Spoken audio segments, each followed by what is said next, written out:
Epione pain management and regenerative centre. ఇక మీ నొప్పులు శాశ్వతం కావు. శ్రీరాముడు అంటేనే ఒక ప్రత్యేకత. ఎవరైనా సరే శ్రీరాముడిలాగా ఉండాలనే కోరుకుంటారు ప్రతి ఒక్కరు. శ్రీరామ రాజ్యం కావాలని, శ్రీరామ రాజ్య స్థాపన కోసమే చేశారని చెప్పి చెప్తుంటారు. కానీ శ్రీరాముడు నిజామాబాద్ జిల్లాలోని ఇందల్వాయి గ్రామంలో ఉన్నాం మనం. ఇందల్వాయి గ్రామంలో శ్రీరాముడి పక్కన లక్ష్మణుడు ఉండాలి. కానీ లక్ష్మణుడు లేని ఈ ఆలయానికి ఎంతో పెద్ద చరిత్ర ఉంది. ఏ గ్రామానికి వెళ్ళినా, ఎక్కడ వెళ్ళినా రాముడు, సీత, లక్ష్మణుడు, హనుమంతుడు ప్రతి ఊరిలో, ప్రతి గుడిలో ఉండే అవకాశం ఉంది. కానీ ఇందల్వాయిలో నిర్మాణం చేపట్టిన ఈ ఆలయంలో లక్ష్మణుడు లేకపోవడం దీనికి ప్రత్యేకత సంతరించుకున్నదని చెప్పవచ్చు. ఈ ఆలయానికి ఎంతో పెద్ద చరిత్ర ఉంది. ఈ ఆలయానికి సంబంధించిన ప్రధాన పూజారి ఉన్నారు. అసలు ఎందుకు ఈ ఆలయంలో లక్ష్మణుడు లేడు అనే అంశానికి సంబంధించి వారిని అడుగు. చెప్పండి, నిజామాబాద్ జిల్లాలో ఇందల్వాయిలో ఉన్న ఈ ఆలయానికి 230 సంవత్సరాలుగా పైగా చరిత్ర ఉంది. ఏదైతే ఈ ఆలయానికి శీలం జానకీబాయి అనే సంస్థానాధీశురాలు ఈ ఆలయ పరిసర ప్రాంతాల్లో పాలన చేశారని చెప్తుంటారు. అసలు ఈ ఆలయానికి ఉన్న చరిత్ర ఏంటి? ఈ ఆలయం సుమారుగా 250 సంవత్సరాల చరిత్ర కలిగినటువంటి ఆలయమే. ఇది నిజామాబాద్ జిల్లాలోని కిల్లా రఘునాథ మందిరంలో ఉన్నటువంటి విగ్రహం. ఆ సమయంలో హిందూ దేవాలయాలన్నీ కూడా ధ్వంసమవుతున్నప్పుడు ఈ యొక్క అపురూపమైనటువంటి విగ్రహం ధ్వంసం కావద్దనే ఉద్దేశం చేత ఈ ఇందల్వాయి గ్రామానికి తీసుకొని రాబడింది. ఈ స్వామిని పరిశీలించినట్టయితే సుమారుగా 5.5 అడుగుల ఎత్తులో ఉన్నటువంటి స్వయంగా విగ్రహంలో, ఏకశిలా విగ్రహంలో శాలిగ్రామాలు అనేటువంటి ఉంటాయి. ఆగమశాస్త్ర ప్రకారంగా శాలిగ్రామ ఉన్నట్టయితే స్వయంగా శ్రీ విష్ణువే వసించినట్టుగా భావిస్తారు. విగ్రహం చుట్టూ దశావతారాలు ఉండి మూల విగ్రహంలో హనుమంతుడు ఉన్నాడు. మనకి ఎక్కడ చూసినా, ఏ రామాలయంలో ఏ ఘట్టం చూసినా కానీ సౌమిత్రి పుత్రుడైనటువంటి లక్ష్మణుడు, కౌసల్య నందనుడైనటువంటి శ్రీరామచంద్రుడు వెన్నంటే ఉండేవాళ్ళు. కానీ ఇక్కడ మాత్రం విగ్రహం లేదంటే ఇది కాలగర్భంలో కలిసిపోయిందా లేదా ధ్వంసమైందా అనేటటువంటి విషయము మనకు గోచరిస్తుంది. ముఖ్యంగా చెప్పండి, ఇక్కడ ఈ ఆలయానికి సంబంధించి సుప్రీంకోర్టు కూడా ప్రధాన న్యాయమూర్తి ఈ ప్రాంతాన్ని సందర్శించారని చెప్తుంటారు. అసలు ఎవరు ఆ ఆలయానికి సంబంధించి సుప్రీంకోర్టు ప్రధాన న్యాయమూర్తి? 1830 సంవత్సరం జూన్ 7వ తేదీన చెన్నపట్నం, అనగా పూర్వము చెన్నపట్నం అని పిలిచేవారు, ఇప్పుడు చెన్నై ప్రాంతం. చెన్నై నుంచి కాశీయాత్ర తాను బండి మీద అంటే నడకదారిలో బయలుదేరినప్పుడు ఈ దేవాలయాన్ని చేరినాడు. ఆయన తన యొక్క యాత్రా విశేషాలను కాశీయాత్ర చరిత్ర అనేటటువంటి పుస్తకంలో పేర్కొన్నాడు. ఈ విధంగా రాశాడు: మల్లుపేట అనేటటువంటి గ్రామం తర్వాత ఇందల్వాయి అనేటటువంటి అగ్రహారం వస్తుందని, ఆ అగ్రహారంలో సుమారుగా 100 మంది శ్రీ వైష్ణవ కుటుంబాలు ఉండేవని, ఇది నిజాం నవాబుల ధాటికి తట్టుకొని బురద లోపల కమలింబల వికసిస్తున్నటువంటి ఏకైక రామాలయమని, ఈ ఆలయం దక్షిణ భారతదేశంలో తిరుపతి తర్వాత రాజోపచారాలతో ఆరాధన నడిచే గుడని ఘనంగా కీర్తించడం జరిగింది. అంటే ఆనాడే ఘనంగా ఉంది అంటే దానికన్నా ముందే మనకు ఈ యొక్క ఆలయం ఉన్నట్టుగా మనం భావించవచ్చు. ముఖ్యంగా చెప్పండి, ఆయన ప్రధానంగా ఏ ఆలయంలో చూసినా, ఎక్కడ చూసినా రాముడి పక్కనే లక్ష్మణుడు ఉంటాడు. అంటే ఇక్కడ లక్ష్మణుడు లేకపోవడంతో మీరు పూజలు కూడా నిర్వహిస్తున్నారు. అంటే ఎందుకు? దానికి ఆచారమా లేకుంటే ఏం జరిగిందంటారు? ఈ విగ్రహం అలాగే ఉంది. ఇది కత్తుల కర్మాగారం ఉండేది ఈ పూర్వం ఈ గ్రామం. ఇక్కడ తయారయ్యేటటువంటి కత్తులన్నీ కూడా వివిధ రాజ్యాలకు ఎగుమతి అయ్యేవని, ఇక్కడ రక్షణ స్థావరంగా ఉంటుందని ఈ అపురూపమైన విగ్రహాన్ని తీసుకొని వచ్చి ఇక్కడ దేవాలయాన్ని నిర్మించాడు. స్వామివారికి పూర్వము నైవేద్యంగా చామకూర అనేటటువంటి చామకూర మరియు అన్నం పెట్టేవారని, స్వామివారు స్వయంగా ఆ చామకూర వండినప్పుడు అందులో పాము కాడలు వెళ్ళాయని శీలం జానకిబాయికి స్వప్న వృత్తాంతంలో చెప్పి వచ్చిన తర్వాత చూడగా నిజంగా పాము కాడలే ఉన్నాయి. ఇంతటి మహిమాన్వితమైనటువంటి దేవాలయం లక్ష్మణుడు లేకపోవడం ఇది ఒక విశేషంగానే ఇలాగే ఉండాలని కోరుకుంటున్నారు. ఈ శ్రీరామనవమి నేడు, ఈ శ్రీరామనవమి సందర్భంగా ఏం పూజలు నిర్వహిస్తారు, ఎలా ఉంటుంది ఇక్కడ?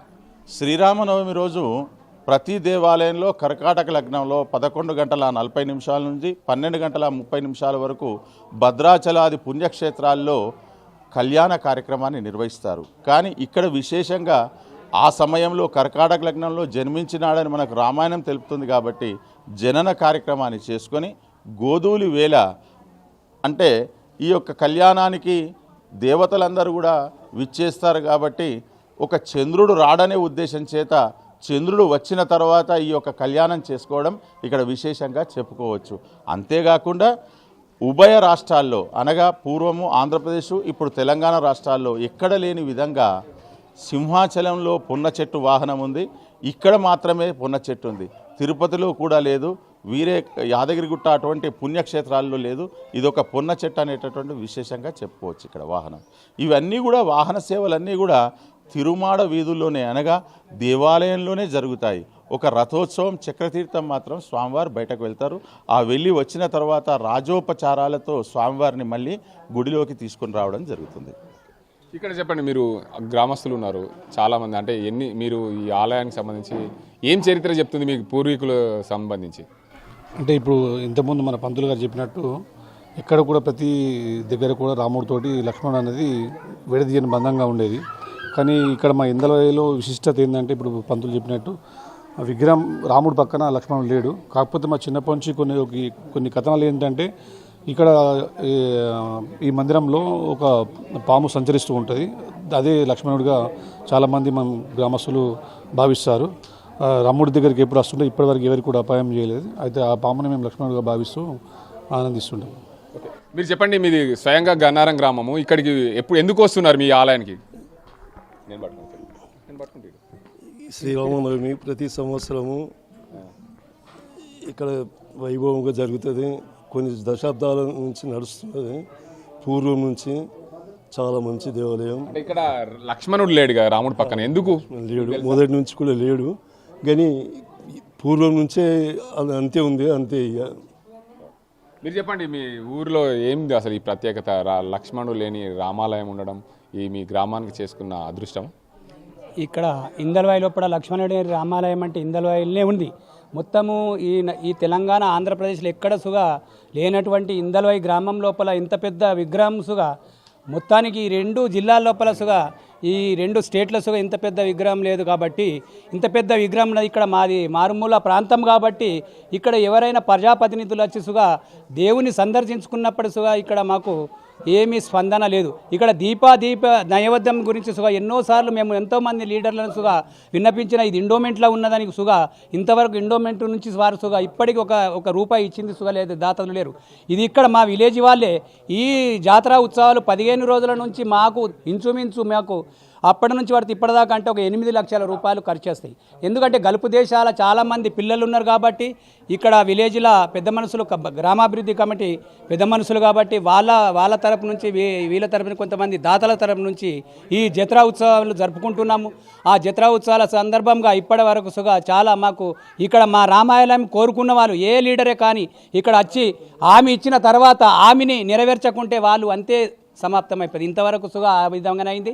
ఇప్పుడు సుగా అదేవిధంగా ఎవరైనా లీడర్లు వచ్చినప్పుడు ఈ రామాలయంకు 10 ఇచ్చేది 5 రూపాయలు ఇచ్చినా సరే ఈ రామాలయం కోరుకుంటే అన్ని పనులు అవుతాయని మా విలేజ్ కాదు, ఇక్కడ చుట్టుప్రక్కల ప్రాంతాల వారు ఇక్కడ 5-6 మండలాలు సుగా అచ్చుకుంటే ఇక్కడ చాలా నిర్దిష్టమైన దేవాలయం కాబట్టి ఇది చాలా సంతోషం ఉంటుంది. ఈ రామాలయంకు సుగా ఎన్నోసార్లు మేము విన్నవించుకున్నాం విలేజ్ వాళ్ళం. 42 ఎకరాలు సుద్రం కొరట్పల్లిలో ఈ రామాలయం భూములు ఉండేను.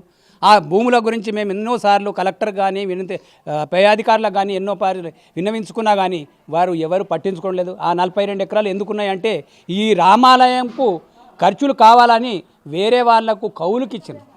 ఆ కౌలు వాళ్ళు మినుమనము ఇంచుమించు అట్టనే నడుస్తూ ఉంటే వాళ్ళ పేరు మీద పట్టాలు అయిపోయినాయి, వాళ్ళ పేరు మీదనే భూములు అయిపోయినాయి. మేము విలేజ్ వాళ్ళం సుగా అడుగుతూ ఉంటే మీరు ఏం చేసుకుంటారో చేసుకోపోయినారు. ఒక లీడర్ సుగా మాకు 20 వరకు స్పందన లేదు, కలెక్టర్ స్పందన లేదు. ఎవరు చేసినా మా రామాలయంకు స్వచ్ఛందంగా మాకు ఆ భూములు ఇప్పించి మా పుణ్యం కట్టుకుంటారని మా యొక్క ఇందలవాయి తరపు నుంచి మేము మహిళలు కూడా ఉన్నారు, వారు అసలు అడుగుదాం ఈ ఆలయానికి సంబంధించి. చెప్పండి అమ్మా, ఏంది అసలు ఈ గుడికి ఉన్న ప్రత్యేకత? మాకైతే రాముడు అంటే చాలా ఇష్టం. నేను ప్రతి శనివారం ఇక్కడికి వస్తా. అనుకున్న పనులు అనుకున్నట్టే జరుగుతాయి. మా రాముడు గొప్ప, మాకు దొరకుడు. మా ఈ ఊరికి కోడళ్ళ బావుడు కూడా మా అదృష్టం. అంటే ఏం కోరికలు జరిగినాయి, ఎట్లా? అన్నీ అవుతాయి, ఏది అనుకుంటే అది అన్నీ అవుతాయి. మా రాముడు చాలా మంచోడు. మా ఇంటి భర్తల గురించి మాకెంత ఉన్నా మేము గింత ఉందని ఫీల్ కాము. మాకు దేవుడు ఉన్నాడని నమ్ముకొని మేము బతుకుతున్నాం. ఇది మాత్రం అంతే. ముఖ్యంగా చూసుకోవచ్చు, రాముడికి ఉన్న ఈ ప్రత్యేకత ఇది అని చెప్తున్నారు. మొత్తంగా 1830 జూలైలో ఈ 22వ తేదీన ఈ ఆలయాన్ని సందర్శించినట్లు సుప్రీంకోర్టు న్యాయవాది ఏదైతే ఏనుగుల వీరస్వామి ఆలయాన్ని సందర్శించారని చెప్తున్నాడు. ఈ ఆలయం సంబంధించి ఎంతో చరిత్ర ఉంది. ఈ ఆలయానికి ఈ ఆలయం అయితే పూర్తిగా 7 అడుగుల ఎత్తులో ఈ మూల విరాట్ ఉంటుందని చెప్పి చెప్తున్నారు. చుట్టూ దశావతారాలతో కూడిన సీతమ్మ తల్లి ఉంటుందని ఈ ఆలయానికి సంబంధించి ప్రధాన పూజారి కూడా చెప్తున్న పరిస్థితి. ఏదేమైనప్పటికీ నిజామాబాద్ జిల్లాలో ఉన్న ఈ రామచంద్ర ఆలయం ఏదైతే ఇందల్వాయి ఈ గ్రామంలో నెలకొన్న ఈ రామాలయానికి సంబంధించి లక్ష్మణుడు లేని రామాలయంగా పేరు ప్రసిద్ధి ఉంది. ఈ ఆలయానికి సంబంధించి పూర్తి స్థాయిలో ఎంతో చరిత్ర ఉందని చెప్తున్నారు.